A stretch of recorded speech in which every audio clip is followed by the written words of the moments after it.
The last pew. The last pew on the left side of St. Andrew's Church had belonged to no one for 2 years. No one claimed it. No one wanted it.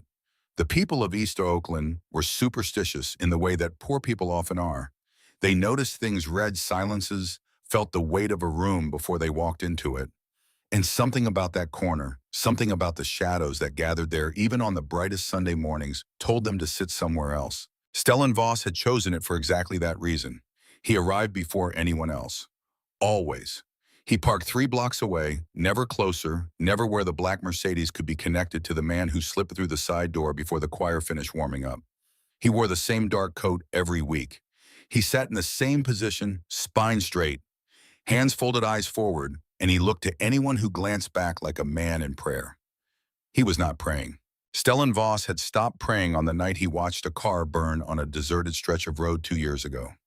He had screamed at God that night, cursed him, demanded answers that came back as silence and smoke, and the clinical voice of an investigator telling him that the body inside the vehicle had been identified, that it was over, that he should go home. He had no home to go to after that, only a house. He came to St. Andrew's because Grace had loved it. His daughter, 6 years old, with her dark pigtails and her missing front teeth, and the way she sang along with the choir, even when she didn't know the words, making up syllables that sounded close enough to fool herself. She had sat in the front row, always the front row, her small legs swinging above the floor, her eyes wide and bright, as if every sermon was the most interesting thing she had ever heard. Now Stellan sat in the back where no one could see his face. Today was different from the other Sundays. Today was the second anniversary of the night the car burned. 730 days since he had last heard Grace laugh. 730 mornings of waking up in a house that still smelled faintly of her strawberry shampoo, of walking past a bedroom door he could not bring himself to open, of eating meals he did not taste, prepared by a chef whose name he had to remind himself of each time they crossed paths in the hallway.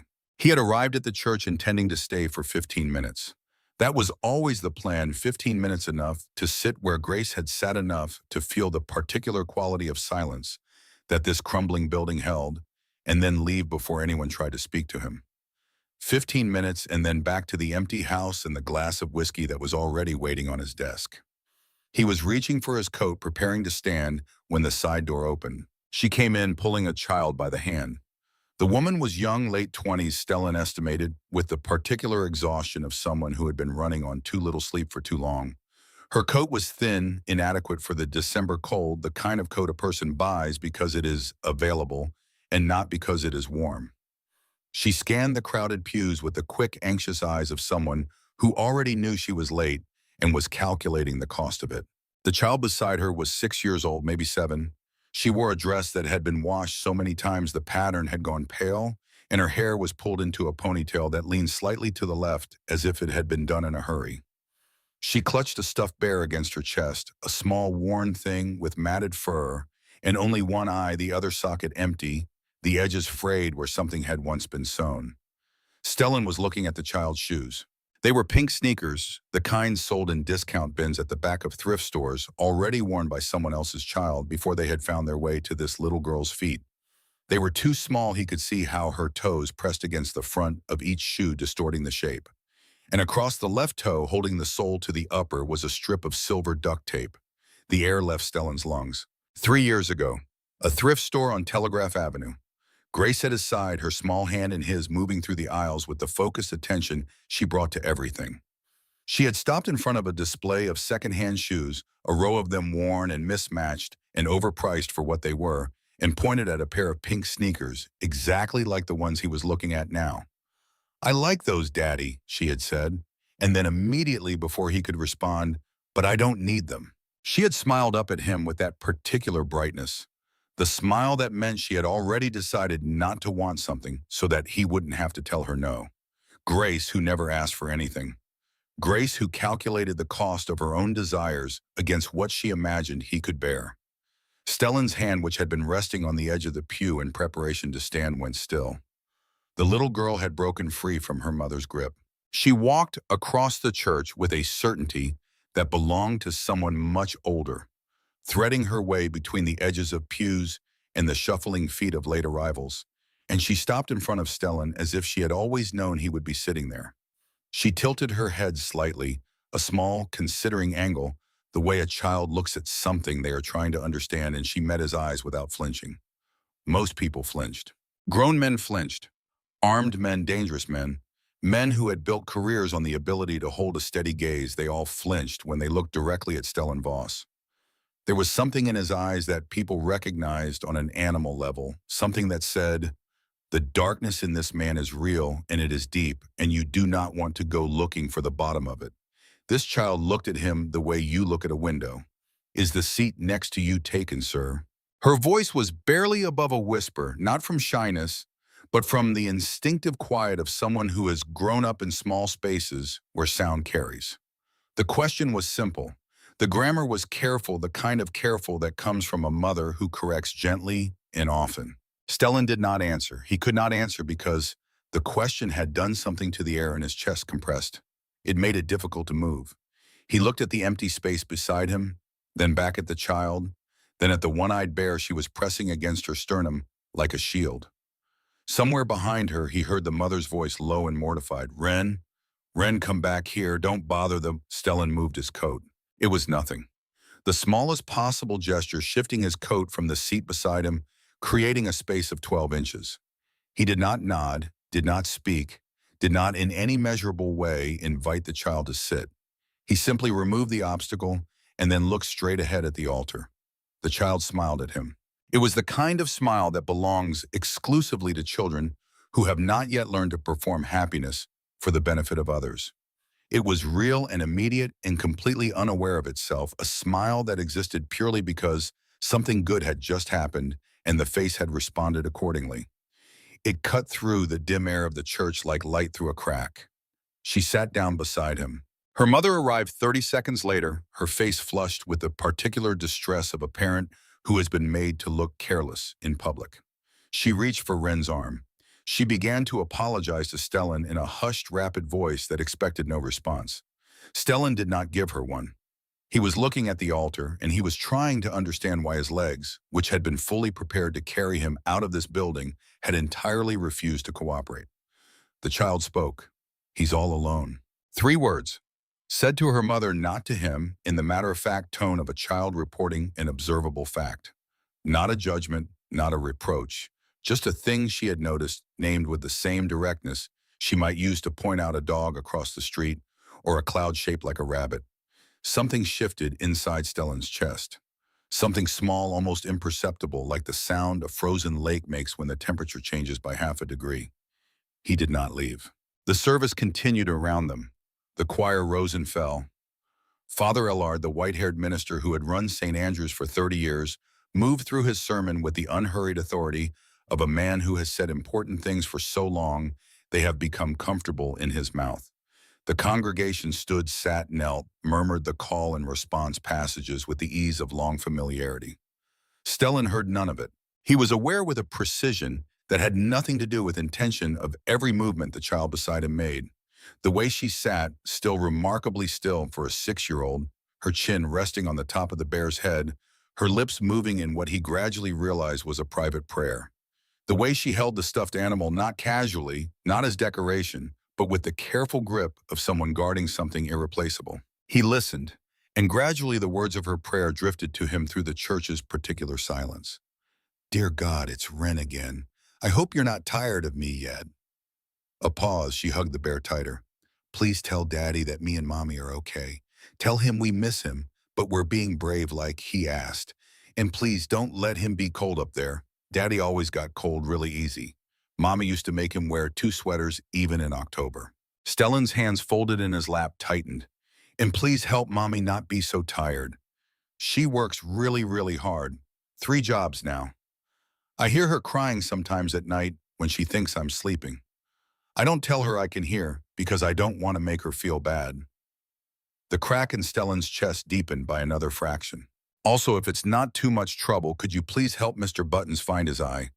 I know it's a small thing, but he looks sad with just one, and I don't like when my friends are sad. She opened her eyes and she looked at Stellan with the directness that he was already beginning to recognize as simply the way she looked at things. You're praying for someone too, she said. Not a question. Stellan said nothing. That's okay, Ren told him with the gentle certainty of someone delivering a comfort they have themselves received.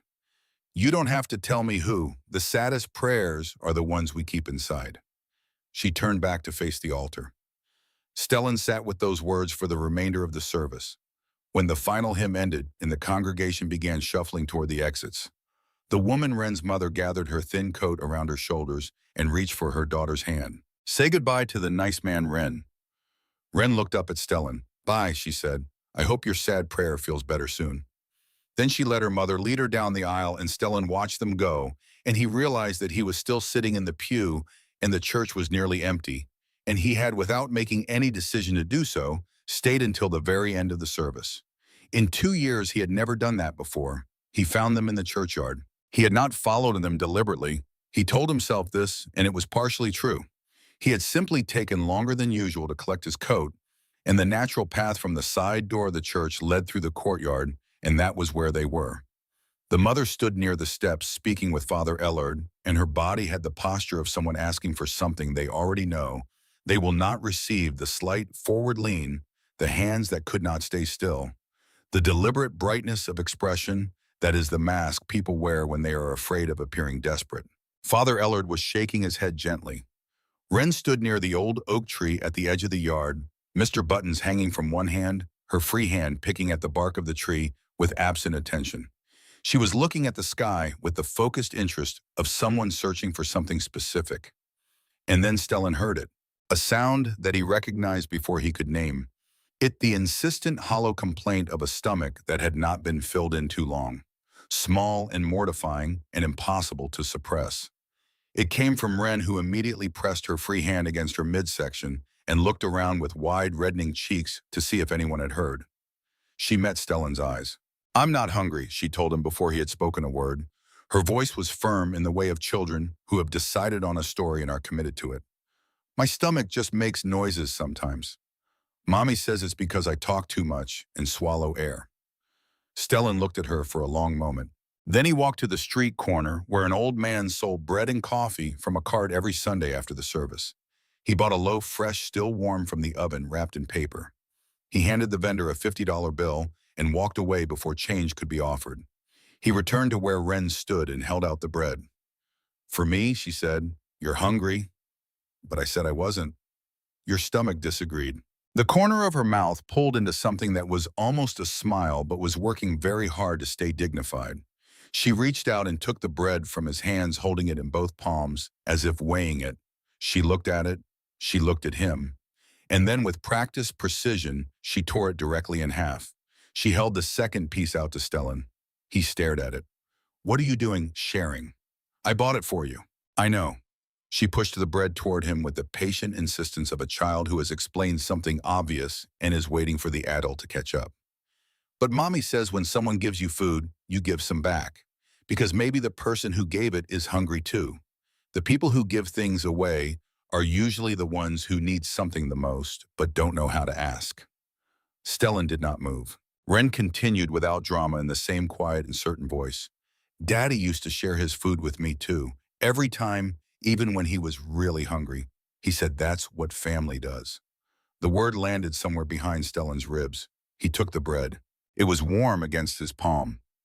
Such a small and ordinary thing, half a loaf from a street cart handed to him by a child in taped shoes, and it felt heavier than anything he had held in years. He stood in the cold courtyard air and held it and did not eat it and did not understand why he felt for the first time in 730 days that the weight in his hands was something other than grief. He saved it. He did not know why. He wrapped it in a napkin in his coat pocket and he carried it with him. Her name was Nora Calloway. Briggs delivered the information that evening, as Stellan had known he would. 15 years of service had made Briggs extraordinarily good at reading which pieces of information his employer would want without being asked to find them. Nora Calloway, 29 years old, originally from Portland, relocated to Oakland 3 years ago when her husband Owen Calloway took a position at a software company called Meridian Solutions. Daughter Wren, age 6, currently employed in 3 concurrent positions, morning shift at a diner on 14th Street afternoon, cleaning at an office building in downtown Oakland, overnight laundry processing at a hotel near the airport. 6 days a week, 18 hours a day. Resident studio apartment, 300 square feet, Miller Street. 2 months behind on rent. Eviction proceedings had been initiated by the landlord the previous week. Husband deceased. Owen Calloway had died 2 years ago in a single-car collision on Highway 17. He had lost control on a rain-slicked curve gone through a guardrail, and the car had caught fire at the bottom of the embankment. The death had been ruled accidental. The investigation had closed in 72 hours. Stellan read the file twice. Then he told Briggs to find out everything there was to know about Meridian Solutions. He did not explain why. Briggs did not ask. That, too, was part of 15 years. Stellan carried the file up to the second floor of the Oakland Hills mansion, past the doors of rooms he had not entered since Grace disappeared to the third door on the left. He stood with his hand on the knob for a moment, in the way he always did, not hesitating exactly but acknowledging, paying respect to the weight of what was on the other side. He pushed the door open. Grace's room. Everything exactly as she had left it. The canopy bed with its pink princess sheets slightly faded now.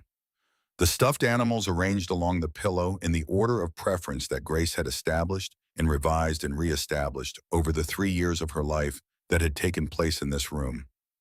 The coloring book stacked on the small desk still open to the pages she had been working on the last time she sat there. The shoes by the closet, white sneakers with rainbow laces, her favorites chosen by her with great seriousness, from a store where he had told her she could have anything she wanted. She had chosen the least expensive pair. On the nightstand, a photograph in a silver frame. Grace at six-gap-toothed, pigtailed, looking directly at the camera with the particular expression she wore when she was trying to contain delight that was too large for her face to hold. Stellan sat on the edge of the bed. The mattress barely moved beneath him. "I met someone today," he said quietly to the photograph in the way he did every night. "A little girl, about your age." He paused. "She reminded me of you. Not the way she looked, but something else, the way she wasn't afraid of me." He looked at the half loaf of bread still wrapped in its napkin, which he had set on the nightstand beside the frame.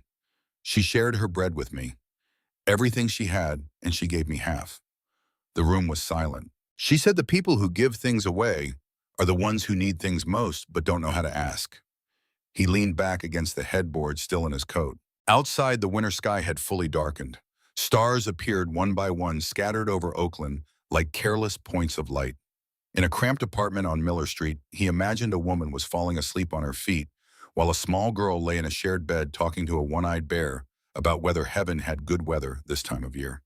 For the first time in 2 years, Stellan did not reach for the whiskey. He sat in his daughter's room and let himself feel something other than the particular numbness he had cultivated so carefully, and eventually, without deciding to, he fell asleep sitting up against the headboard of a 6-year-old's bed, still holding a napkin-wrapped piece of bread that had been given to him by a child who had nothing to spare. The weeks acquired a shape. Stellan had not had a shape to his weeks in 2 years. He had had schedules, meetings, operations, the relentless machinery of an empire that did not stop simply because its head had lost the will to care about it, but not shape, not the sense of a week having something worth moving toward. Now Sundays had weight. He arrived earlier each week. Not early enough to seem deliberate, simply early enough to ensure that the last pew on the left was available. He placed his coat across the 2 seats beside him, not because he needed the space, but because the coat could be moved when they arrived. When Nora and Ren came through the doors, Ren would see him from across the church, and her face would do the thing it did not, quite a smile, but the preparation for one, the expression that precedes a smile, the way wind precedes rain, and she would pull free from her mother's hand and walk toward him with the settled confidence of someone going somewhere they were always meant to be. "You saved our spots," she said the second Sunday, as if this were established procedure. "I did," Stellan said. "Mr. Buttons says thank you." "You're welcome, Mr. Buttons." Ren looked at the bear and then at Stellan. "He says you're learning." Stellan did not ask what he was learning. He moved his coat and Ren sat down, and her mother arriving behind her with the resigned expression of a woman who has stopped trying to understand certain things took the seat on Ren's other side. "Thank you," Nora said quietly, not elaborating, not explaining what she was thanking him for. Just the 2 words offered with the directness Stellan had already learned was characteristic of her. She said what she meant, only what she meant, and she expected others to meet her at the same level. He nodded. The service began. They did not speak during the sermon. They sat in a row, Nora at the end, Wren in the middle, Stellan at the aisle, and the three of them occupied the same silence in different ways. Nora held her daughter's hand and looked forward with the expression of someone trying to refill something that has been emptied too many times. Wren divided her attention between Father Ellard and the clouds she could see through the high windows, tracking them with the focused interest of a naturalist. Stellan watched them both from the edge of his vision and said nothing, and felt the hairline fractures in his chest quietly multiplying. On the third Sunday, Wren leaned close during a hymn and whispered, "Do you see that cloud?" Stellan looked at the window. "The one that looks like a rabbit," Wren clarified. "Do you see the ears?" He looked more carefully. The cloud was shapeless to him at first, just cloud, just weather. And then something resolved, a longer protrusion here, a rounder mass there, and yes, if you were willing to meet it halfway. "The ears are a bit crooked," he said. Wren made a sound of pure, unguarded delight, a single bright syllable that drew two glances from the row in front of them. She turned to the bear. He saw it, Mr. Buttons. He actually saw it. Nora, on the other side of Wren, pressed her lips together to contain a smile. She did not look at Stellan, but he saw. He learned things about them week by week in the way you learn things about people when the learning happens sideways, not from direct inquiry, but from observation and proximity, and the small declarations that children make without calculating their significance. He learned that Wren's favorite color was yellow, specifically the yellow of early morning light, which she had opinions about distinguishing from midday yellow, which was too sharp. He learned that she wanted to be a veterinarian when she grew up, specifically because of Mr. Buttons. "Someone needs to fix animals like him, and I don't want to wait for someone else to do it." He learned that her father Owen had made pancakes shaped like stars on Sunday mornings, and that she missed them more than almost any other single thing, and that Nora tried to replicate them and they came out as blobs, and Wren ate everyone without complaint. He learned that Nora never volunteered information about herself, but that she listened to everything, and that she remembered everything she heard, and that she was beneath the exhaustion and the weariness, formidably intelligent and quietly furious at the world, in a way she kept carefully contained. He did not learn this from anything she said. He learned it from the way she held herself, the particular stillness of a person who has decided that visible anger is a luxury they cannot afford. On a Tuesday morning, Briggs called. "I have something you need to see, boss." The footage was 37 seconds long. It had been recorded by Briggs from a surveillance position across the street from Lincoln Elementary, where a pattern of concerning behavior had been flagged by one of the watchers Stellan had quietly positioned near the school. Stellan watched it once. Then he watched it again. Three boys older, larger, the particular species of cruelty that grows in institutional neglect, had surrounded Wren in the schoolyard. The tallest one, a boy named Colt with a broad build and small eyes, had reached for Mr. Buttons. Wren had pulled back. He had pulled harder. And then the bear had sailed through the air in a lazy arc and landed in a puddle of standing water near the chain-link fence. Wren had run for the bear, dropped to her knees in the wet concrete, and come up holding the soaked and muddied thing to her chest. Then Colt had kicked her casually, almost as afterthought, and she had fallen forward, catching herself on her palms, her knees hitting the ground. She had not cried.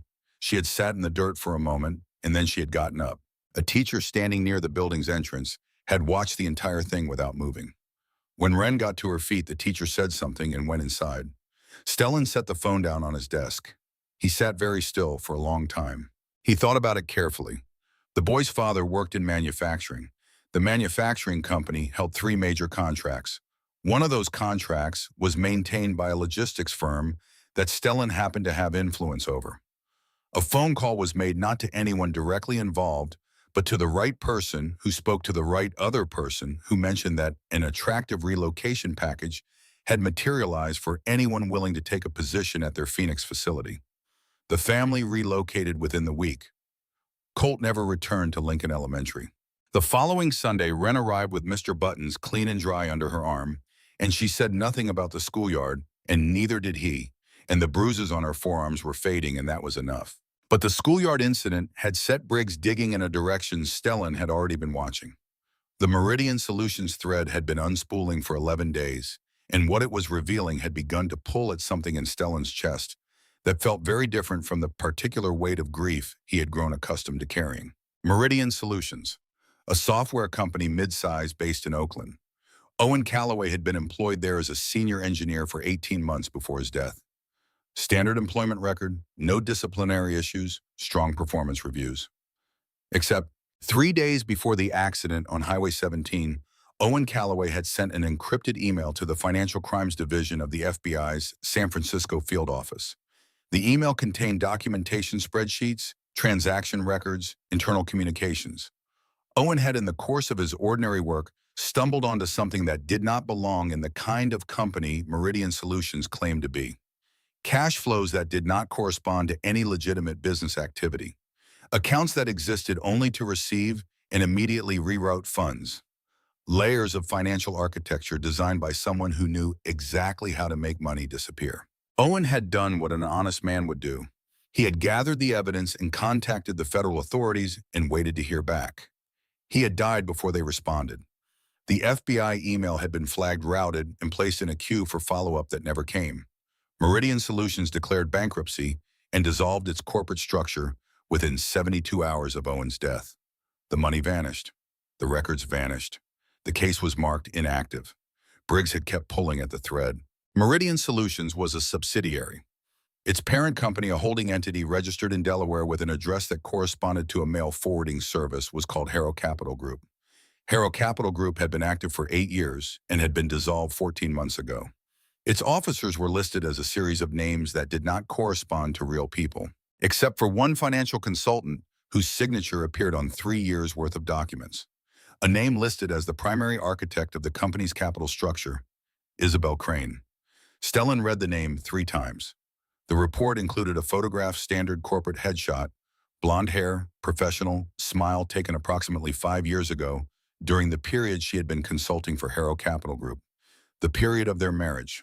Stellan sat in the underground office for a very long time without moving. He had known from the beginning that Isabel had been selling information to his rivals. Had known about the offshore accounts, the slow, methodical theft, the long game she had been playing beneath the surface of their marriage, with a patience that he still found even now almost admirable in its precision. He had known the divorce was her attempt to extract maximum value before the wreckage became obvious. He had not known about Owen Calloway. He had not known that the same woman who had taken Grace from her bed in the middle of the night, who had staged a burning car and a falsified death, in 2 years of grief that had turned him into something that no longer resembled a human being, that same woman had also ordered the death of a man named Owen Calloway. An honest man, a software engineer who had found something he wasn't supposed to find and had tried to do the right thing about it. The father of a 6-year-old girl named Wren, who wore taped shoes, who shared her bread, who sat beside him every Sunday morning and asked if he could see the rabbit in the clouds. Stellan closed the folder. The room felt different now, smaller and larger. At the same time, the walls, both closer and further away, the air rearranged. He sat with the understanding for a long time, letting it settle, letting it become real rather than just information. Then he opened his phone and called Briggs. Round-the-clock surveillance on Nora and Wren Calloway. Completely invisible, they noticed nothing. He paused. And everything there is to know about Isabel's current location and operations. Everything. Another pause. And Brig, nobody touches those two. Not the landlord, not anyone. As of right now, Nora and Wren Calloway are under my protection. He hung up and looked at the face-down photograph of Isabel on his desk. Nora found the box on her doorstep the following Sunday, a star-shaped pancake mold and a bag of premium pancake mix. No note, no explanation. She stood in the doorway of their apartment, holding it for a long moment, and then she carried it inside and did not ask questions because she had already noticed enough to suspect, and some gifts were better received without the weight of an accounting. On the 5th Sunday, Wren arrived with a piece of paper folded into careful quarters clutched in her fist with the seriousness of someone carrying something fragile. I made you something, she announced, sliding into the seat beside him. I worked on it every day this week. She held out the folded paper. Stellan opened it slowly. The drawing was a child's work in every technical sense. The proportions imprecise, the perspective purely conceptual, the colors applied with the enthusiastic disregard for boundaries that belongs to small hands and fat crayons. But the image was legible. 2 figures stood on a cloud rendered in white and pale blue. The taller figure wore black. The smaller one wore pink with a circle of yellow above her head. They were holding hands. At the bottom, in careful, slightly uneven letters, Mr. Stellan and Grace, best friends in heaven. I know Grace is in heaven with my daddy, Ren said, watching his face with the attentiveness of someone who has learned to read expressions as a form of self-protection. So I thought maybe they're friends up there, and maybe you could have this so you can see them being happy. So you don't have to feel so sad when you think about her. Stellan looked at the drawing. He was aware with a distant and almost academic clarity that something was happening in his face that he had not planned for and could not stop. His vision had changed. The drawing had gone slightly imprecise at the edges, which was a physical phenomenon with only one explanation, and it was not one he had experienced in 2 years, and he had not thought himself capable of it anymore. Across the aisle, Briggs had stopped lifting his coffee cup and was holding it motionless halfway between the pew and his mouth, looking at his employer with an expression that no one who worked for Stellan Voss had ever worn before. "It's perfect," Stellan said. His voice came out differently than usual. Rougher, less controlled. "It's the most beautiful thing anyone had ever given me." Ren's face broke open into sunlight. She leaned very naturally against his arm, a small shift of weight, unself-conscious the way children lean against things that feel solid. Stellan sat completely still. The drawing in his hands, the child's shoulder warm against his sleeve, and he let it happen. On the other side of Ren, Nora Calloway had gone very quiet. She was looking straight ahead at the altar, but her jaw was set, and her eyes were bright, and she was doing the things she did when something had reached past her defenses, and she needed a moment to rebuild them. Father Ellard's voice rose toward the morning light. Outside, December clouds moved steadily over Oakland, and if you looked at them long enough and were willing to meet them halfway, you could find almost any shape in them that you were looking for. The call came on a Thursday night, and it changed the shape of everything. Briggs had been working the Meridian Solutions thread for 11 days of financial records and corporate registrations, and the particular kind of forensic accounting that required patience above all else. He came into the underground office at 9:17 in the evening and set a single folder on the desk without preamble. "Sit down, boss." Stellan looked at him. In 15 years, Briggs had never told him to sit down. The instruction was so outside the established register of their relationship that Stellan felt its weight before he understood its content. He sat. Briggs opened the folder. "The body in the car," he said, "2 years ago." He paused for exactly 1 second. It wasn't Grace. The words entered the room and hung there suspended the way smoke hangs in still air. Stellan heard them. He processed their grammatical structure. He understood in a purely mechanical sense what they meant. And then he sat with them for a long and terrible moment while the implications assembled themselves slowly one after another like a structure being built in the dark. The original medical examiner who signed the death certificate and filed the DNA findings, his name is Arthur Pell. He retired 14 months ago, bought a house in Sedona, cash purchase. The price was $212,000. Stellan did not move.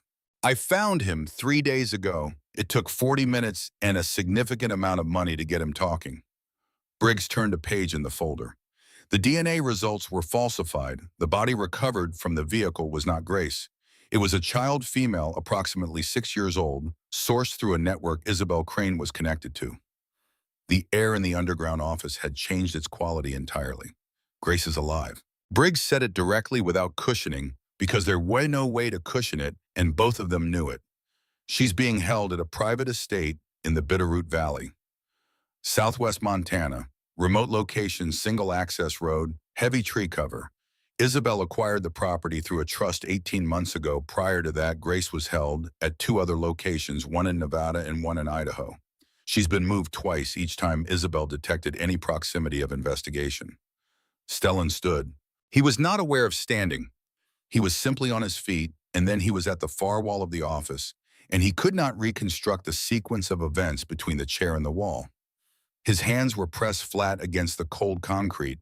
He was breathing, he was certain he was breathing, but the mechanism of it had become unfamiliar, something he was having to manage manually. 2 years. Grace had been alive for 2 years, alive and alone in a succession of remote locations while he had sat in her room every night talking to a photograph, while he had drunk himself to the edge of consciousness, while he had sat in the last pew of a church and let a child with taped shoes slowly defrost the thing inside his chest. that had frozen solid the night he watched a car burn. His daughter had been watching the seasons change through a barred window in Montana. Stellan's hands pressed against the wall, curled slowly into fists. The desk behind him met his fist with a crack that resonated through the concrete walls and left a fracture running from the front right corner to the center. Briggs stood very still. Stellan looked at his hand. He sat down on the floor with his back against the wall and covered his face with both hands, and for the first time since Grace had disappeared, he did not care who was watching. Briggs sat down on the floor across from him and said nothing and waited.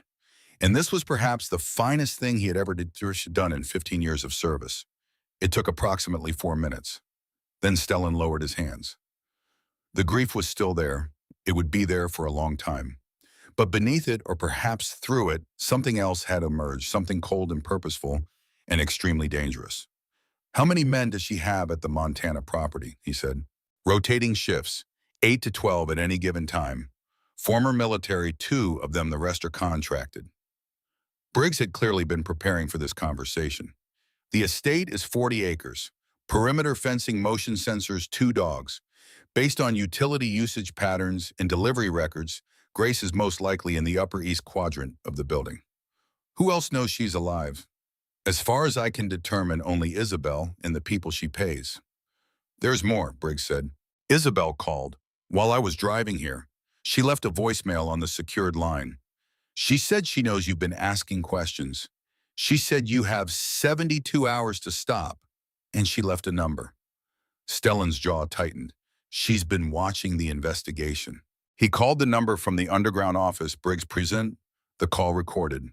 She answered on the second ring, and her voice was exactly as he remembered it, warm and precise, and underneath both of those things, completely without mercy.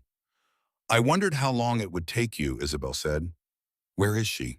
"She's fine. Better than fine, actually. I've been generous. She has books, outdoor time, when weather permits, regular meals." A pause. "She asks about you, every few weeks. I always tell her the same thing, that you're very busy. She seems to accept it. Children are remarkably adaptable." The temperature in the underground office dropped several degrees. "Here is what I'm offering," Isabel continued in the tone of someone presenting a business proposal they consider more than fair. $100 million wired to an account I'll provide within 48 hours of agreement. In exchange, I will give you a location and a confirmation that Grace is exactly where I say she is, unharmed and available for collection." Stellan said nothing. "There is one additional condition." He waited. "The Calloway woman, her daughter." Isabel's voice did not change. "You will end all contact, all protection. You will remove every resource you've placed in proximity to their lives. They go back to being what they were before you noticed them, invisible, struggling, nobody's concern. You will not speak to them, watch over them, or intervene in their affairs in any way for the rest of their lives. You have 72 hours to agree," Isabel said. "After that, my terms change, and you will not prefer the new terms." The call ended. Briggs waited on the other side of the room. "She knew about Nora and Ren," Stellan said finally. "She's been watching you for some time." Stellan looked at the far wall. He thought about Ren pressing her half of the bread toward him with patient insistence. He thought about Nora's voice, only what she meant and nothing more, and the way she had looked at him the morning of the hospital bill, searching his face for the cost of the kindness. "Briggs," he said, "yes. I want you to go to Montana." He spoke slowly, precisely. "Take whoever you need. I want Grace extracted safely, not quickly, safely. That is the only priority. Plan it properly, surveil the property for as long as necessary, and do not move until you are certain." Briggs nodded. "I'll stay here. Isabel is watching. If I disappear, she'll know something is happening, and she'll move Grace again." He paused. "And Nora and Ren will be within reach while I'm gone. I will not leave them unprotected." Briggs stood, understood. He moved toward the door, then stopped. "She has no idea Grace is alive. She still thinks you're operating on 2-year-old information." Stellan looked at him. "That," Briggs said, "is the only advantage we have. Nora Calloway found out on a Sunday. Not everything, not yet, but enough to change the architecture of the world she had been carefully constructing for 2 years. She had gone back to the church for her scarf, left it on the pew during the service, remembered it halfway down the block. She came in through the side door and moved down the side aisle toward the back. She heard voices before she reached the courtyard exit, two men outside near the black Mercedes.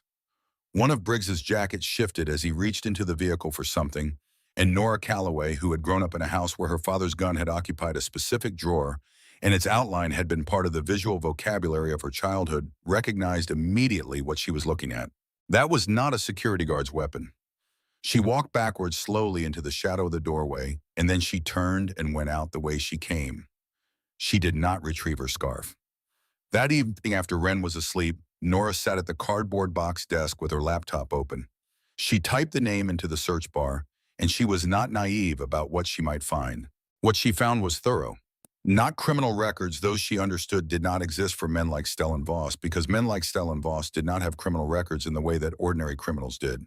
What she found was more oblique business entities that dissolved without explanation, journalists who had investigated him and then written nothing, a civil lawsuit filed, and then withdrawn within a week. She found one article from a business magazine 6 years ago that described Voss Capital Group in terms that became carefully neutral whenever the conversation approached questions of capital origin. She closed the laptop. She sat in the dark of the apartment, and she listened to Wren breathing, and she thought about 7 weeks of Sundays in a hospital room at 4:30 in the morning and a box of pancake supplies left on their doorstep without a note. She thought about the gun on Briggs's hip. Then she called Fergus Mallory. She and Fergus had not spoken since Owen's funeral. He had been Owen's college roommate, the best man at their wedding. He answered on the third ring, his voice surprised and wary in equal measure. "I need you to look into someone for being," she said. "His name is Stellan Voss." A silence that was longer than it should have been. "Where did you meet this man, Nora?" His voice had changed, quieter, more careful. "He goes to my church." "Can you meet me tomorrow, not over the phone?" "The coffee shop on Broadway. 11 in the morning." Fergus arrived looking like he had not slept and slid a manila folder across the table before she had finished sitting down. He told her methodically, without drama, the way good journalists present things they find genuinely troubling. The organizational structure that law enforcement had been attempting to document for years without success. Witnesses who had cooperated with investigations and then declined to testify. A federal case that had been 3 weeks from indictment when the lead prosecutor's star witness relocated overseas. The specific geography of how power operated in Oakland's underground economy and where Stellan Voss sat within that geography. Nora listened to all of it. She turned the pages of the folder one by one. She looked at the documents, the redacted reports, the photograph of Stellan at a fundraising gala 8 years ago. Younger. Harder, the expensive suit doing very little to soften what was underneath. She closed the folder.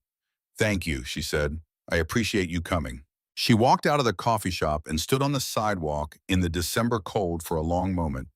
Then she went to pick up Wren from Mrs. Alderman's apartment and went home. And while Wren drew at her cardboard box desk, Nora opened their worn suitcase and began placing things inside it. Methodically, practically, one decision at a time. She took Wren's spare dress, her socks, her toothbrush. She took the documents from the folder under the mattress. Social Security cards, birth certificate, the paperwork assembled in the first weeks after Owen died. She took the photograph of Owen from the nightstand, wrapped it in a sweater, placed it on top. She was reaching for Wren's school shoes when Wren spoke. "Mommy?" Nora turned. Wren stood in the middle of the room in her nightgown, one fist pressed against her chest, Mr. Buttons in the other hand. Her eyes moved from the suitcase to her mother's face and back again with the comprehensive attention of a child who has learned to read rooms as a matter of survival. "Why are you packing, Ma? We're going to visit someone, baby." The lie was thin, and they both knew it. In the middle of the night, Nora set down the shoe. She knelt so her face was level with Wren's.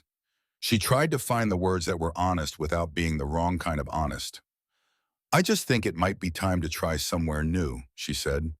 "A new place, a new adventure." Wren looked at her for a long moment. "Because of Mr. Stellan." Nora's breath caught. "He's not bad, Mommy." Wren's voice was quiet and completely certain. "He's sad. That's different from bad. He's sad like I'm sad when I miss Daddy. He's sad like the hole inside. He needs us. He needs me." She paused. "And I need him too." Nora closed her eyes. The knock at the door came 10 minutes later. She took the kitchen knife from the counter.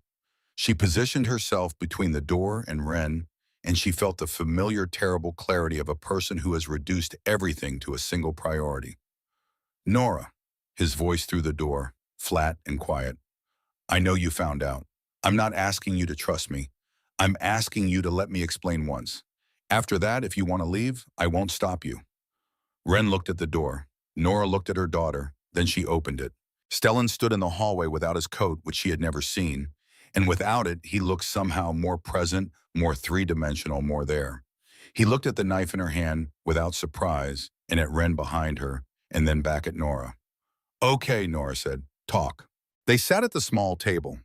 Ren sat on the bed with Mr. Buttons close enough to hear everything, and Nora did not send her away because Ren would hear it eventually, and there was something to be said for not requiring a child to learn the same truth twice. Stellan talked for a long time. He told her about Isabel, the marriage, the betrayal, the slow and methodical theft that had been happening beneath the surface of everything he believed was real. He told her about Grace's disappearance, the ransom, the burning car, the falsified death certificate. He told her about 2 years of grief and whiskey and the last pew on the left and 100 Sundays of sitting alone in the dark of a building that held the last good memory he had. Nora listened without interrupting. Then Stellan looked at the table and he told her about Owen. He did not approach it gradually. He had thought on the drive here about how to say it, and he had concluded that there was no kind way, and that kindness in this context was less important than truth. Your husband discovered Isabel's money laundering operation, he said, through his work at Meridian Solutions. He compiled evidence and contacted the FBI. Nora had gone completely still. 3 days before he was scheduled to meet with their financial crimes division, Isabel had him killed. The car accident was arranged. Brake lines, the rain, the curve, all of it was deliberate. The silence that followed was not the silence of disbelief. It was the silence of something clicking into place, the sound a key makes in a lock that has been waiting for it for 2 years. The insurance claim, she said finally, they denied it. Suspicious circumstances. They were told to deny it. He knew. Her voice was strange, low, and slightly distant. Owen knew something was wrong at that company. He told me something felt off 3 weeks before I told him to be careful, and he said he would be, and then he was just, she stopped, breathed. He was doing the right thing. He was. He was just trying to do the right thing.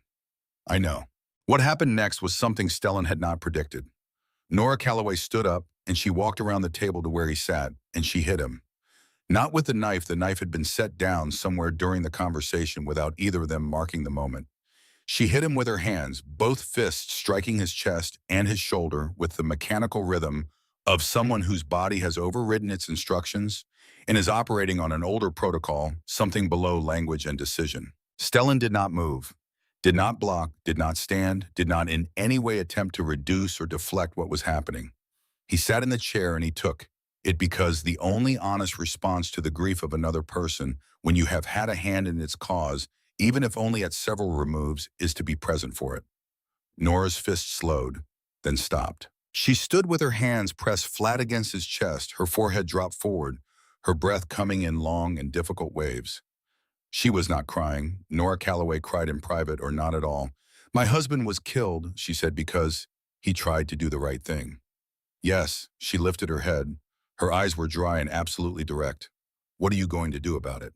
It was the most Nora Calloway thing she had ever said to him. Not how could this happen?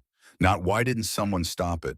Not any of the questions that pointed backward toward the unchangeable. She was looking at him and asking only what was actionable. Everything, Stellan said. She held his gaze for a long moment, measuring the word, testing it against everything she knew and everything she suspected. Then she stepped back. Then I'm not leaving, she said. She turned toward Ren, who was sitting on the bed watching them both with ancient eyes. We're not leaving. Ren looked at Stellan over her mother's shoulder. I told you, she said with the peaceful certainty of someone whose prediction has come true. 3 days later, Briggs left for Montana. The planning had been careful. 11 days of surveillance imagery, 3 independent assessments of the security rotation, 2 exit routes identified and confirmed passable, a medical team positioned in Billings in the event that Grace required immediate attention. Stellan had reviewed every element twice. I want you to go, Stellan said the night before departure. Take whoever you need. I want Grace extracted safely. That is the only priority. After Briggs left, Stellan went to Grace's room and sat on the edge of the bed for the last time before things changed. I know where you are, he said quietly to the photograph on the nightstand, and I'm sending the best person I trust to bring you home. When you get here, he paused. He looked at Ren's drawing pinned carefully to the wall above the nightstand, two figures on a cloud holding hands, yellow halo and dark coat. There's someone I want you to meet. Two people, actually. I think you're going to like them. Briggs called 41 hours later. Stellan was standing in the kitchen of the mansion when the phone rang. We're in, Briggs said. Third floor east side. We've cleared the ground floor. 2 minutes.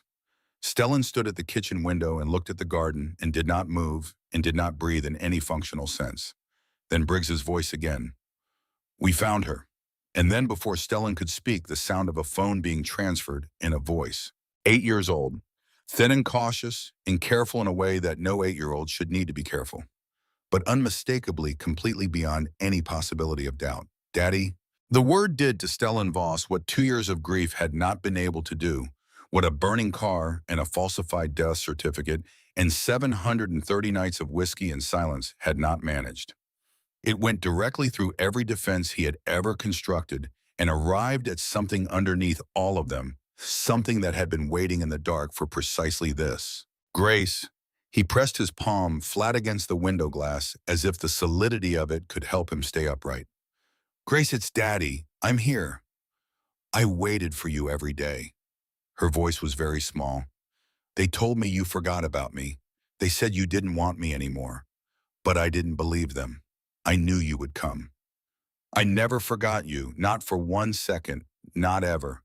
I want to come home, Daddy. I want to come home. You're coming home, sweetheart. Briggs is going to bring you to me. You're safe now.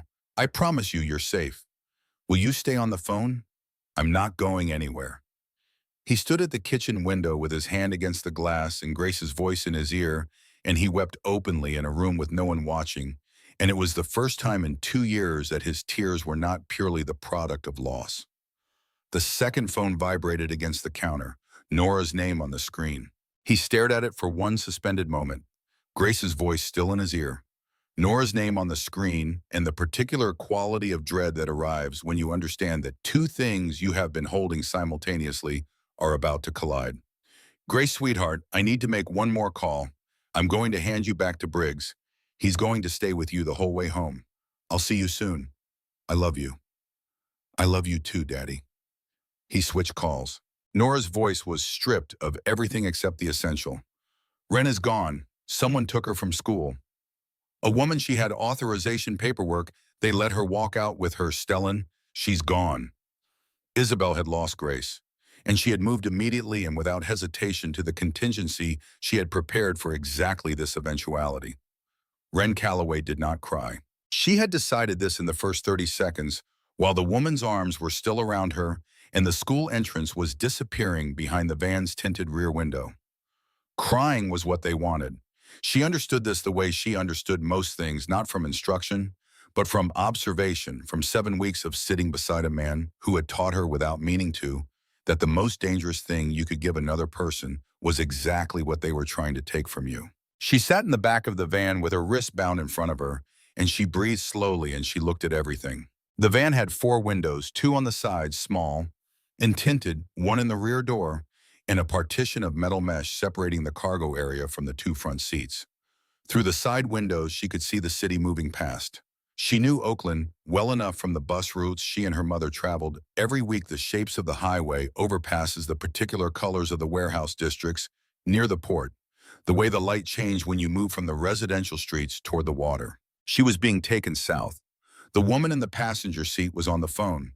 Ren listened without appearing to listen. She caught fragments. Montana. Already gone. It doesn't matter, we have the girl, and then lower heel deal. Ren filed this away. Mr. Buttons was still in her arms. They had not taken him, which told her something about how much they had planned for a 6-year-old's resistance. She held him with both zip-tied hands and pressed her face briefly against his worn fur, not from fear, but from the particular comfort of something familiar in a situation that was not. Stellan had told her things, Several Sundays ago in the courtyard after the service with the seriousness of an adult speaking to another adult. If anyone you don't know tries to take you somewhere, scream and run, get to a teacher, get to your mother, get to anyone you trust. If you can't run, remember everything you see. Every sign, every turn, every detail. Details are how people get found. She had screamed. She had tried to run. They had been faster. So now she was doing the second thing. The van merged onto the highway. Through the right side window, she could see the elevated structure of 880 moving alongside them, the blue-green of its support columns, the numbered mile markers that appeared at regular intervals along the shoulder. She watched them, counted them. They passed marker 44, then 45, then 46. She looked at the window. The seal around its edge was not perfect, a slight deformation where the rubber gasket had shrunk or compressed over time, leaving a gap of perhaps half an inch between the glass and the frame. Not large enough for a hand, but large enough for something smaller. She looked at Mr. Buttons. He had one eye. His fur was worn thin in the places she held him most often. He smelled like her coat pocket and like the particular detergent her mother bought because it was the cheapest brand at the corner store, and like underneath both of those things, something that had no name but meant safe. She pressed her face against him one more time. Then with the focused deliberateness of someone making a decision they intend to honor, she worked her bound hands toward the gap in the window seal. The van passed marker 47. Mr. Buttons dropped. She felt him leave her hands, a small, soft weight gone between one heartbeat and the next. She did not watch him fall. She turned back to the front and arranged her face into the expression that adults expected from frightened children, and she sat with her empty hands and the particular hollowness of having given away something precious on purpose. "Help them find me," she had told him silently in the half-second before she let go. She looked at the window and memorized the mile marker. 47. Nora Calloway was already moving. She had not waited for Stellan to tell her what to do. She had ended the call to him the moment she understood that he was processing two crises simultaneously, Grace on one line, Ren on the other, and she had made the calculation that a man trying to hold on to his daughter after 2 years of believing she was dead could not also be the person she needed him to be right now. She went to the school first. The receptionist sat at her desk with the shell-shocked expression of someone who has just understood the dimensions of a mistake. The authorization paperwork was still on the counter, a forged letter, professional quality, with a phone number for confirmation. Nora picked it up and looked at it with the cold attention of a woman who has nothing left to lose by being thorough. "The woman who came for my daughter," she said. "Describe her." The receptionist described her. The vehicle. The security guard on the front entrance had seen it. Dark panel van, commercial plates, no identifying markings. He had written down 2 digits. Nora looked at the 2 digits. She thought about the direction the van had turned when it left the school parking lot. She thought about what was south of Lincoln Elementary, the geography of Oakland. She had learned through 2 years of bus routes and walking commutes in the particular intimate knowledge of a city that you acquire when you cannot afford to travel it any other way. The port. She did not know why she was certain. She was certain nonetheless. She called Stellan from the sidewalk outside the school, walking fast. "Dark van," she said when he answered. "Partial plate ends in 7 Tango 4. They went south on 8-8. I think they're heading toward the port." She stopped at the corner. The guard saw them turn left. Everything left of the school on that block feeds to 880 southbound. And Isabel is a woman who plans. She'd want water access, exit options. The port has both. She heard him processing. "Briggs," he said, not to her, to someone in the background. 880 southbound, partial plate, 7 Tango 4 dark commercial van. Pull every camera feed from marker 40 to the port. Now." Then back to her, "Nora, go home." "No, it isn't. She's my daughter," Nora said. The words came out very quietly, which was more final than shouting would have been. "Tell me where to go." A pause, then, "Stay on the phone." She stayed on the phone. Before driving to the port, Stellan had made 2 calls. The first was to the operative who had flown with Grace from Montana, a woman named Carver, former Army medic, who now sat with Grace in a safe house in the hills while the rest of this played out. The second was to Briggs, who had handed Grace off to Carver at Oakland International 40 minutes earlier and was already moving south on 880 when Stellan reached him. Briggs found Mr. Buttons at mile marker 47. One of the surveillance teams had been working the highway camera feeds in real time. A maintenance camera mounted on an overpass had captured something small and soft lying on the asphalt.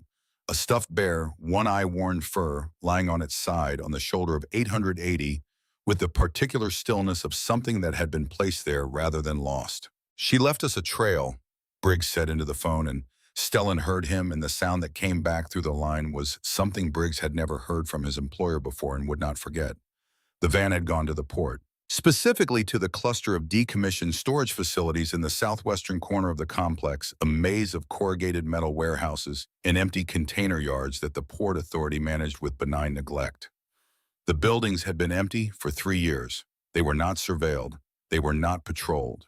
They were dark and cold and private, and they were exactly the kind of place that Isabel Crane had been identifying for years as contingencies. She was always 3 moves ahead, except she did not know that the moves had already changed. Inside the largest warehouse at its center, a single work lamp on a stand cast harsh light across a circle of concrete floor. Within that circle, a metal chair. And in the chair, wrist-bound ankles, secured to the chair legs, a small figure in a faded dress who was sitting with a stillness that Stellan recognized immediately as deliberate. Wren was not afraid. Or rather, she was afraid because she was 6 years old, and she had been taken from her school by a stranger and driven to a warehouse by the water, and that was objectively terrifying. But she had made the decision not to let the fear run her, and she was honoring it with every line of her small body. Behind her, with one hand resting on the back of the chair and the other holding a gun, with the ease of someone for whom it was a familiar object, stood Isabel Crane. She looked exactly as she had in every photograph. The blonde hair, the professional, bearing the particular quality of composure that belonged to a certain kind of intelligence. The kind that had always won, that had spent so long winning that it had confused its own competence for invincibility. But in the set of her jaw, in the slight tightness around her eyes, Stellan could see something he had not expected. She was afraid too, not of him, of what it meant that Grace was gone. In all the years he had known her, Isabel had operated from the certainty of control, and now that certainty had developed its first real fracture. She had loved Grace once, or something close to love, the version of it available to a person who had never been taught the real thing. She had watched Grace grow for the first 3 years of the child's life, and had felt occasionally something that was not strategy. It was the only fact about herself that she still found inconvenient, and it was written faintly but legibly across her face in this moment. She looked at Stellan as he stepped into the circle of light. "There he is," she said. Her voice was the same, warm and precise, and underneath both of those things completely without mercy. "Let her go," Stellan said. "Not until we've had a conversation." "We've had our conversation." That was a phone call. Isabel tilted her head, a gesture he remembered from the years of their marriage. "This is the part where you understand that I am still in control of how this ends." Stellan said nothing. He stood in the light and he looked at Wren, who was looking back at him with an expression he could not immediately classify. Not fear, not relief, not the particular pleading look of a child waiting to be rescued. Something more deliberate than any of those things. "Grace is gone," Isabel continued. "I know that already. My people in Montana confirmed it 2 hours ago. You moved faster than I anticipated. I'll accept that." She said it with the flat tone of someone adjusting a business projection. "But that changes nothing fundamental about your situation. You are standing here because I allowed you to, because I know you well enough to know that you came alone, and I know you well enough to know that you won't move while I'm holding this child. Put the gun down, Isabel. When we've reached an agreement, there is no agreement, then she stays in that chair." Her hand tightened slightly on the weapon. "I want what I asked for, the money and the Calloway woman and her daughter out of your life permanently. Grace is gone. Yes, that's unfortunate, but I can disappear and you will never find me again. You know that's true." Stellan looked at her. "Yes," he said. "You did." Something moved in Wren's face. She had been listening to every word with the focused attention of a child who has learned that adults say their most important things when they believe no one small is paying attention. She had been listening and thinking and assembling, And now she looked at Isabel Crane with an expression that was remarkably, impossibly, something close to pity. "You're sad," Wren said. Her voice was hoarse from the cold and from the hours of silence she had maintained since the van, but it was steady, completely steady. Isabel looked at her. Something shifted in her composure, barely visible, the first weather of an approaching change. "You're sad," Wren said again. "That's why you do bad things. My daddy told me the people who hurt others usually just never learned how to be loved. They hurt because they're hurting inside." "Be quiet," Isabel said. The instruction had no edge of anger in it. That was the thing, it was not anger that Isabel was suppressing. What was happening in her face was something different, something that Stellan recognized as something far more disorienting. She was being seen, not assessed, not evaluated, not processed as a variable in someone's strategic calculation. Seen in the way that only certain people can see other people, with genuine attention, without agenda, with the particular quality of recognition that a child offers when she has not yet learned to perform indifference to the suffering of others. "I'm sorry no one taught you," Wren said softly. "That must be really lonely." "Grace is already safe," Wren continued, her voice steady and calm. "I heard Mr. Stellan on the phone. He was crying happy tears. He said she was coming home." She held Isabel's gaze without flinching. "You already lost. And now you're standing here with a gun, and I don't think you even know what you're trying to win anymore." The gun trembled.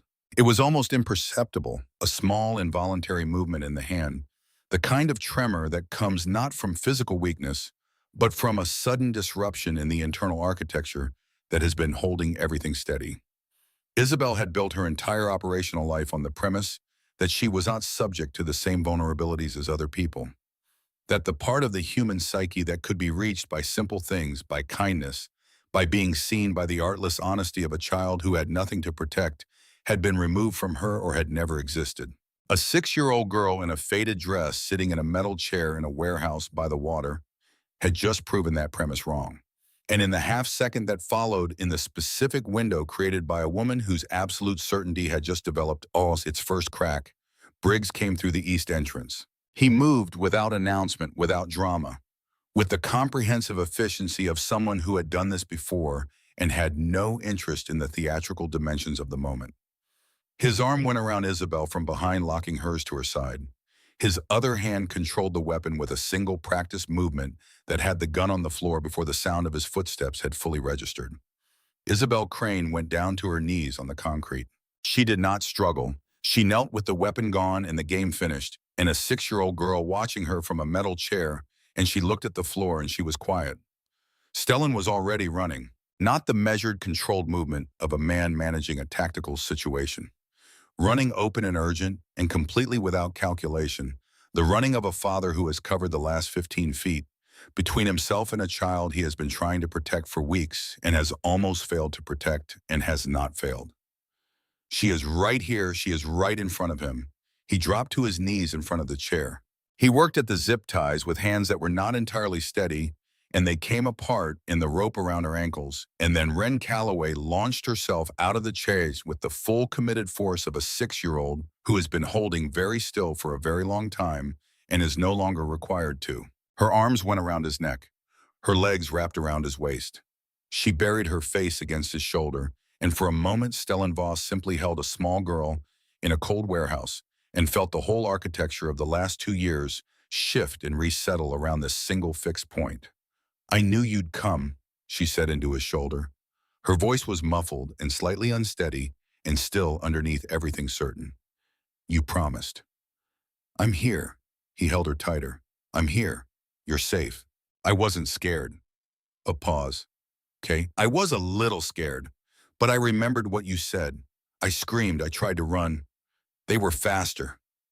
She pulled back just enough to look at his face. Her eyes were dry. "And I left Mr. Buttons on the road, like breadcrumbs.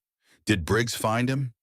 Briggs crossed the space and produced the one-eyed bear, slightly road-worn and carrying the dust of Highway 880 on his matted fur. Wren reached out both hands. She held Mr. Buttons against her chest and closed her eyes, and then, only now that it was over, she cried. Not the desperate crying of fear, the releasing kind, the kind that means it is finished, and I held on long enough, and now I can let go. Stellan held her and said nothing because there was nothing that needed saying. The warehouse door opened. Nora Calloway had not stayed on the perimeter. She had tracked the route on her phone and identified the access point by looking at the Port Authority map on the city's public records website during the drive. She had parked behind Briggs's vehicle, and she had walked through the east entrance, and she had arrived in the circle of the work lamp's light to find her daughter in the arms of a man who was holding her like she was the most important thing in the world. She crossed the warehouse floor to run. She dropped to her knees in front of them, and her hands went to Wren's face, cataloging a mother's inventory of her child taken at close range and high speed. Wren transferred from Stellan's arms to her mother's with the smooth ease of a child accustomed to moving between the two safest places she knew. Nora held her daughter so tightly that Wren made a small sound of protest, and Nora loosened her grip by exactly 1 degree and no more. She looked at Stellan over Wren's shoulder. He was still kneeling on the concrete floor. His hands were at his sides. There was something in his face that she had not seen before, or rather she had seen its component parts separately in fragments over weeks of Sundays.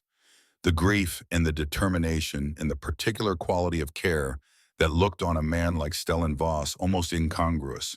She had seen those things separately. Now they were all present at once, and together they made something that she did not have a word for yet, but recognized. She did not speak.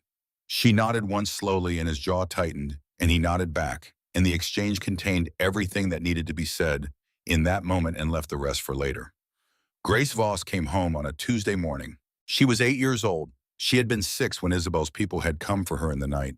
The 2 years between those ages had produced a child almost entirely unrecognizable from the one at their beginning under normal circumstances. Grace had spent those 2 years in controlled environments with limited human contact with books and outdoor time and regular meals, but without any of the things that actually construct a person. She was thin, she startled at sounds, she watched exits, but she was there fundamentally herself in the ways that 2 years of Isabel Crane's custody had not managed to reach. Stubborn and observant and possessed of an interior life that she had maintained by sheer force of will. Stellan was waiting at the door when Carver's car pulled in. He watched Grace walk toward him across the gravel drive with the slightly careful gait of a child who has learned that environments change without warning. She stopped 3 feet in front of him. She looked at his face for a long moment. Then she walked forward the remaining 3 feet and put her arms around his waist, and Stellan Voss bent over his daughter and held her with both arms and both hands and every remaining degree of himself, and the house that had been a memorial for 2 years became something else entirely in the span of a single embrace. "I'm home," Grace said into his coat. "You're home," he said. "You're never leaving again. You're thinner. You're taller. I had to measure myself on the wall. They wouldn't let me use a real ruler." She pulled back and looked at him with the directness he had missed every single day. "I kept track. I grew 2 3/4 inches. I'll get you a proper ruler. And I want pancakes. I'll make pancakes. You don't know how to make pancakes. I've been practicing." Grace looked at him with an expression that communicated with remarkable economy the distance between his self-assessment and the probable reality. "I'll believe that when I see it," she said. She was healing. Not quickly, not without setbacks. There were nights when Stellan heard her moving through the house at 3 in the morning checking locks. There were days when she did not speak much and watched the windows. He did not try to hurry any of it. He sat with her and answered questions when she asked them and left space when she needed it, and gradually the gap between who she had been before and who she was now began slowly to fill. She was wary of strangers. She was wary of almost everyone in the methodical and self-protective way of a child who had spent 2 years learning that people who appeared safe were frequently not. Until Wren. Nora brought her daughter to the mansion on the first Sunday after the warehouse, the Sunday they would have gone to church. Wren arrived in her best dress, still secondhand, still slightly too large in the shoulders, but clean and pressed with the care that Nora brought to every small thing she could control.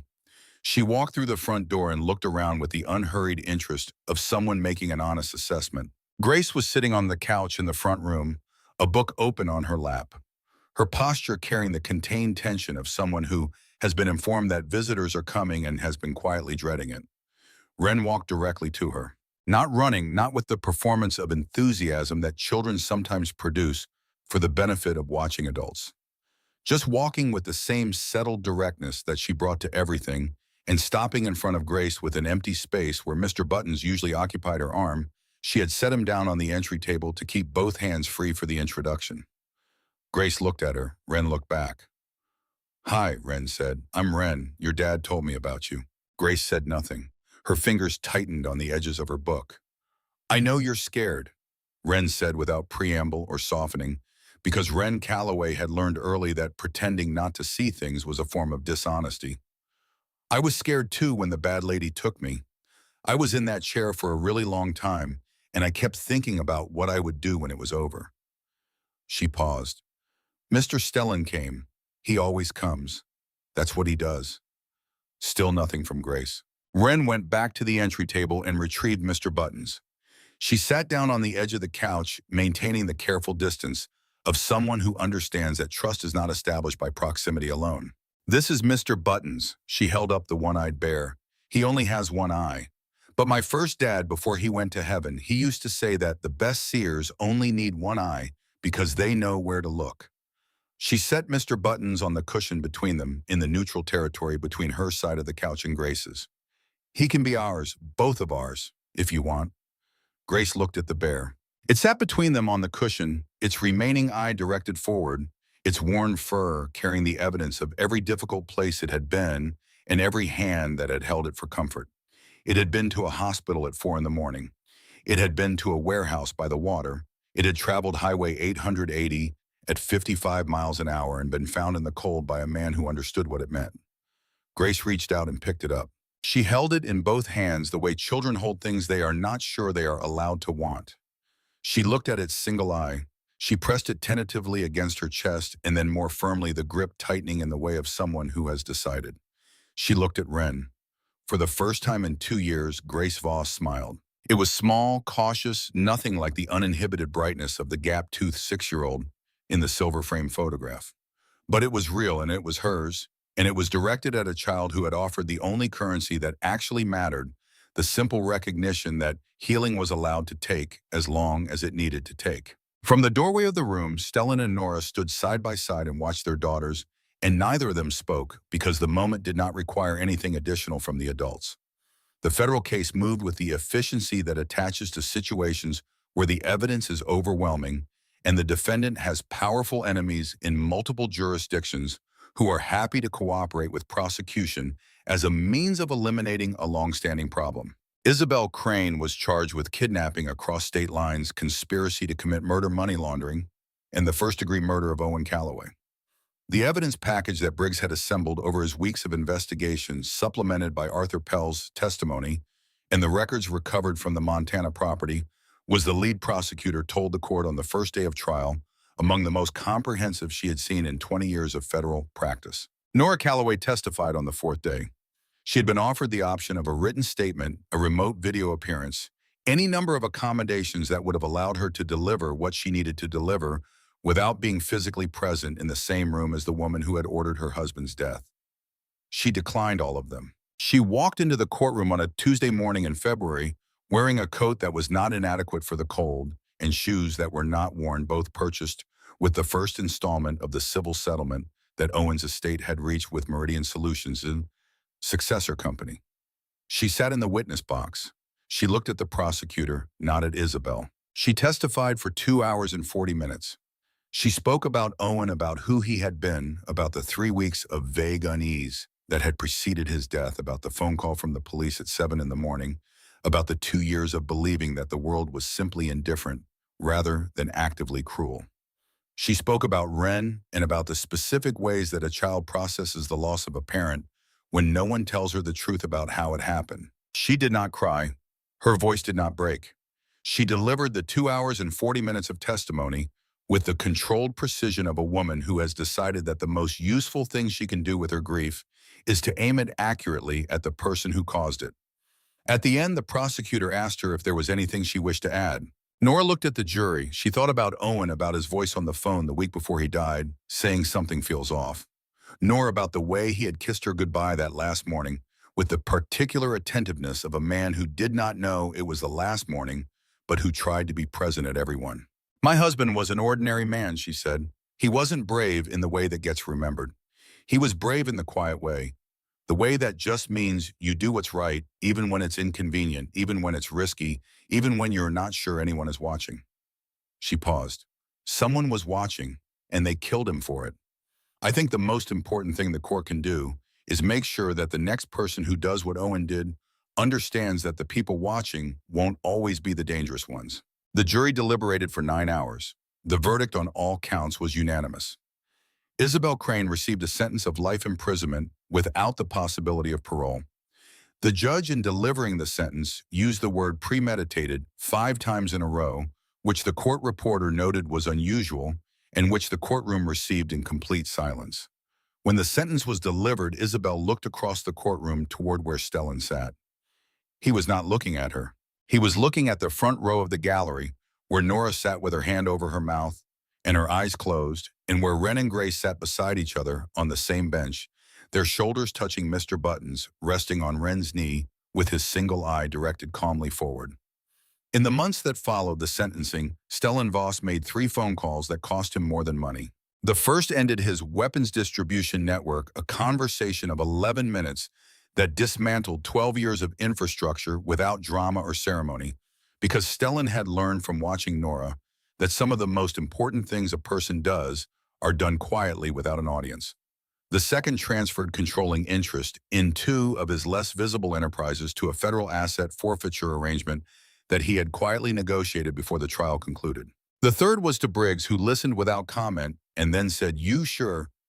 Stellan looked at Ren's drawing still pinned to the wall above Grace's nightstand, 2 figures on a cloud holding hands, yellow halo and dark coat. He thought about Grace asking for pancakes before she had even let go of his coat. He thought about Nora's hand pressed flat against the witness stand rail, steady as stone. "I have 2 daughters now," Stellan said. Briggs was quiet for a moment. "Then yeah," he said, "I'm sure too." The week after the sentencing, Stellan called Father Ellard. He asked if he could use the church on Sunday morning before the regular service. Father Ellard said yes, without asking why, which was one of the qualities Stellan had always appreciated in the old minister. He brought Nora and Ren and Grace to St. Andrew's on a morning in late February, when the light came through the high windows at an angle that made the old building look less like something that was falling apart and more like something that had simply been standing long enough to develop its own character. He walked them down the center aisle. Grace held his hand on the right. Ren walked on his left, Mr. Buttons under her arm, her shoes. New shoes, actual children's shoes in the right size with no tape on them, purchased from a store where the price was irrelevant, making small sounds on the worn wooden floor. Nora walked a half step behind, looking at the building with the expression of someone who is seeing a familiar place through different eyes. He stopped at the last pew on the left. "This is where I was sitting," he said, "the first day." Nora looked at the pew. She looked at the space in the shadows where a man had been sitting alone for 2 years, doing penance for a grief he didn't yet know was incomplete. "This is where my life changed," Stellan said. He looked at Ren, where a little girl with taped shoes and a one-eyed bear sat down beside a man who had stopped being a person and reminded him what it felt like to be one. Ren looked up at him. "Mr. Button says you're welcome," she said solemnly. He looked at Nora. Then he went to one knee on the wooden floor. It was not smooth, the boards were uneven, the surface rough from decades of foot traffic. He didn't notice. "Nora Calloway," he said. His voice was even, which required effort. "You walked into this church 2 months after your husband was murdered, and you were trying to hold your world together with both hands, and you didn't ask anyone for anything. You found out what I am, and you made your own decision about whether it mattered. You came to a warehouse with a partial plate number and your own map because you weren't willing to wait for someone else to save your daughter." He reached into his coat pocket. The ring was simple, a single stone, set in plain metal, chosen because it was honest. "I don't deserve you. I don't deserve Ren." He held her gaze. "But I am asking with everything I have for the chance to spend the rest of my life trying to." The church was quiet. Then Ren grabbed her mother's sleeve with both hands and said at a volume that carried comfortably to the back of the empty building, "Say yes, Mommy. He makes pancakes shaped like stars." Beside her, Grace, who had been watching the whole proceedings with the serious attention she brought to everything, nodded once in confirmation with the authority of someone who had personally verified the pancake claim and found it to be accurate. Nora's breath came out in something that was not quite a laugh, but was its close neighbor. She looked at the ring. She looked at the man kneeling in front of her on the uneven floor of a crumbling church in East Oakland, wearing the same dark coat he had worn every Sunday for 2 years, who was at this moment the furthest thing possible from the man described in Fergus Mallory's folder. She looked at Wren. She looked at Grace. She thought about Owen, about the particular way he had of being brave without announcement, about the star-shaped pancakes and the 2 sweaters in October and the 3 weeks of quiet dread before Highway 17. She thought about what he would say if he could say something. She thought he would say, "Be happy, Nor. That's what I wanted for you. That was always the whole point." "Yes," she said. Stellan slipped the ring onto her finger and stood, and she stepped toward him. And when his arms went around her, she felt something that she had almost forgotten was a thing people felt, the specific quality of safety that comes not from the absence of danger, but from the presence of someone who will stand between you and it.